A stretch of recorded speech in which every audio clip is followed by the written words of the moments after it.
Hey guys, what's up? Welcome back to Bosch Trends. We think this guy is opinionated and ruthless, hungers for big deals, and loves to take control, yet he made his millions helping children learn how to read. Kevin O'Leary's success story starts where most entrepreneurs begin, with a big idea and zero cash. From his basement, he launched SoftKey software products. As sales took off, Kevin moved to headquarters in Cambridge, Massachusetts, and went on to an industry consolidating acquisition binge.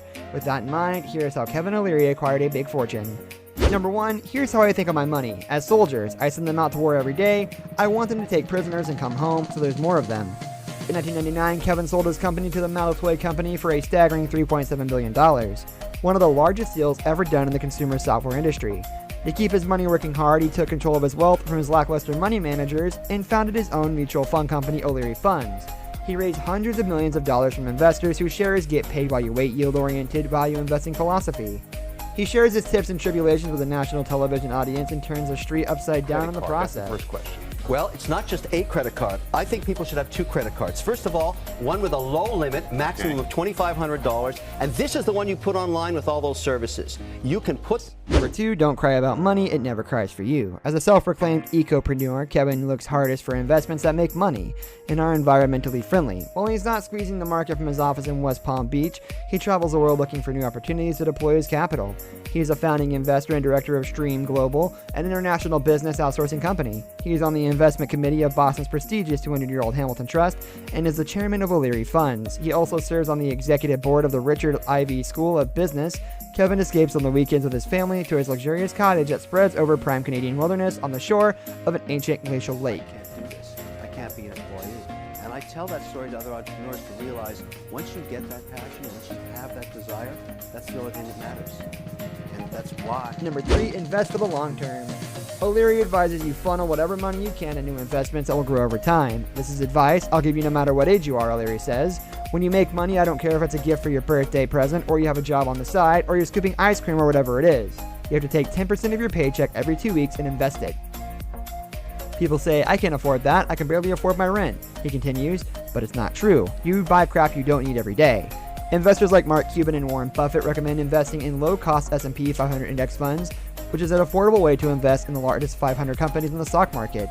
But another way to get started investing if you don't have a lot of money is with exchange-traded funds known as ETFs, which O'Leary recommends. An ETF is a basket of different assets, and you can find ETFs that include all sorts of asset classes, stocks, bonds, commodities, and real estate too. So they have the benefit of diversification, according to O'Leary. You should never have all your eggs in one basket. You should never own just one stock, he says. There are 11 sectors in the economy, things like energy, defense, technology, and there are thousands of stocks. Still, you need to do your homework on the assets that make up the ETF to be sure they are sound investments, he says. One of the problems that young investors should consider and be mindful of is that an ETF is only as good as what's inside the basket, O'Leary tells CNBC.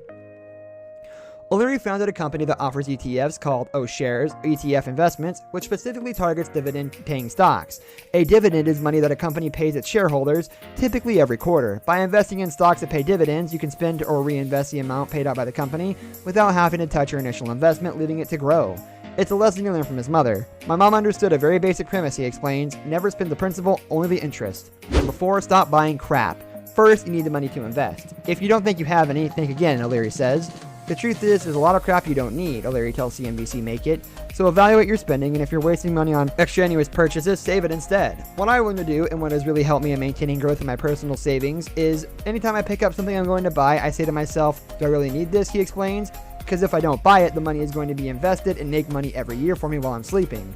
For example, O'Leary brews coffee at home instead of buying at a coffee shop. Do I pay $2.50 for coffee? Never, never, never do I do that, he says. That is such a waste of money for something that costs 20 cents. I never buy a frappe latte blah blah blah woof woof woof for $2.50. He also says that he has pared down his wardrobe to spend less money. I looked at my closet one day, full of crap I don't wear, he says. Piles of clothes, suits, and sweaters and shirts. So instead of spending money on new outfits, O'Leary says he just wears 20 black suits, which match 20 black ties and 20 white shirts. It's my uniform you see me wearing all the time. Why? Because I save a lot of money from doing this, he says. I don't have to think too hard about what I'm going to wear. I get gifted and I buy that I don't use. I don't have that problem anymore because I've downsized on clothing. Do you know that I only wear 4 different pairs of shoes? 2 products. Number 5, the rise and fall of O'Leary Funds. By 2008, Having painted himself as a business guru, O'Leary felt it was time to cash in on his newfound fame and start another business. That summer, he announced the creation of his own mutual funding company, O'Leary Funds, despite not having a background in investing other people's money or a broker's license and having denigrated mutual funds on TV. In the end, O'Leary would be the hood and ornament to woo investors. He hired former Wall Street investment banker Connor O'Brien to be the portfolio manager. One of the first things O'Leary said was he wouldn't grind the capital of investors, meaning he would not pay back to investors their very own principal to meet dividend demands. The funds took off. By 2010, O'Leary was hoping his funds would hit $5 billion in assets within 3 years. Yet it was not long afterwards that some sharp-eyed experts on Bay Street found that evidence that in fact O'Leary Funds was paying out dividends to investors with their very own cash. In other words, grinding their capital. The issue is not do other people grind their own capital, it's that he doesn't do it, says Mark McQueen, CEO of Wellington Financial, and I found half a dozen of his funds where he had. By 2012, investment advisors were pulling their money out of the O'Leary Fund simply because they were not performing as well as O'Leary had touted, and the funds continued to leak over the next 3 years before O'Leary finally folded his tent last fall, selling the entire business to Brett Wilson's Canoe Financial. Meanwhile, O'Leary's television career had also begun to flag. In 2014, he left CNBC and Dragon's Den and the Lang O'Leary Exchange to become a gadfly at CTV. His profile in Canada has dimmed considerably since. In the end, O'Leary succeeded in becoming a millionaire, but more so because he learned how to turn himself into a celebrity and not because of his business acumen. This brings us to the end of our video. I hope you enjoyed it. Hit like if you did, and don't forget to subscribe to our channel so you don't miss out on any of our videos in the future. Also watch the 2 videos that are on your screen because I'm sure you'll love them. With that, I'll see you in the next video.